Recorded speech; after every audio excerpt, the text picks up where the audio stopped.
ایک پٹھان کو ڈاکٹر کی نوکری ملی۔ سینئر ڈاکٹر بولا کیا بیڈ نمبر 16 کے مریض کو ہوش آ گیا؟ جونیئر ڈاکٹر پٹھان بولا کیا وہ بے ہوش تھا؟ میں نے تو اس کا پوسٹ مارٹم بھی کروا دیا ہے۔ ایک لڑکے کو ایک پٹھانی بہت پسند آئی۔ رشتہ مانگنے نوجوان ہچکچاتے ہوئے پٹھانی کے پاپا کے پاس پہنچا اور بولا میں آپ کی بیٹی کا ہاتھ مانگنے آیا ہوں۔ پٹھانی کا پاپا بولا سالے صرف ہاتھ نہیں مل سکتا، مانگتا ہے تو پوری لڑکی مانگ لو۔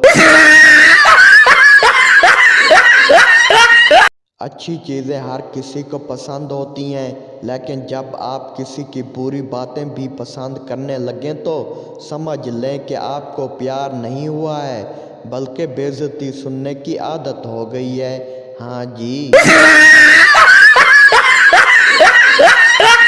لڑکی نے شرماتے ہوئے ایک لڑکے سے پوچھا کہ یہ پیار اور محبت کیا ہوتا ہے؟ لڑکے نے سوچا کہ یہ لڑکی پر اپنا تاثرات قائم کرنے کا اچھا موقع ہے۔ اس نے جواب دیا کہ دو انسانوں کے درمیان پیار اور محبت کا رشتہ ایسا ہے جیسے سیمنٹ اور ریت کے درمیان پانی۔ لڑکی حیرت سے بولی سیمنٹ اور محبت؟ لڑکا بولا اگر سیمنٹ اور ریت کو آپس میں ملا لیا جائے تو وہ مضبوط نہیں ہوگی، لیکن اگر اس میں پانی بھی ملا دیا جائے تو کوئی انہیں الگ نہیں کر سکتا۔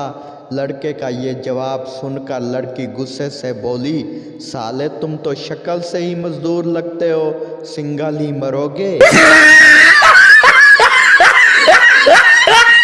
اگر یہاں تک ویڈیو دیکھی ہے تو پلیز ویڈیو کو لائک کر دیں، شکریہ۔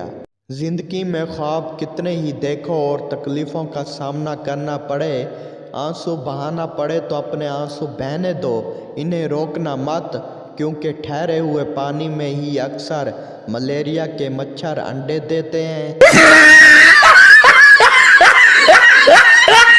لالا شادی کے بعد سنتا سے بولا یار میں پاگل ہی ہوتا تو اچھا تھا۔ سنتا بولا لالا ان کے درمیان فرق کیا ہے؟ لالا بولا سنتے پاگل انسان صحت یاب ہو کر پاگل خانے سے تو باہر آ سکتا ہے، لیکن شادی چنگے بھلے آدمی کو پاگل بنا دیتا ہے۔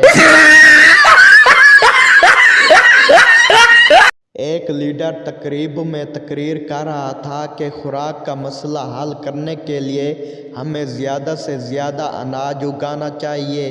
تب بھی ایک پٹھان کھڑا ہوا اور کہنے لگا جناب گھاس اگانے کے بارے میں آپ کا کیا خیال ہے؟ لیڈر نے اسے بیٹھنے کا اشارہ کیا اور بولا پہلے میں انسانوں کی خوراک کے بارے میں بتاتا ہوں، تمہاری خوراک کے بارے میں بعد میں بتاؤں گا۔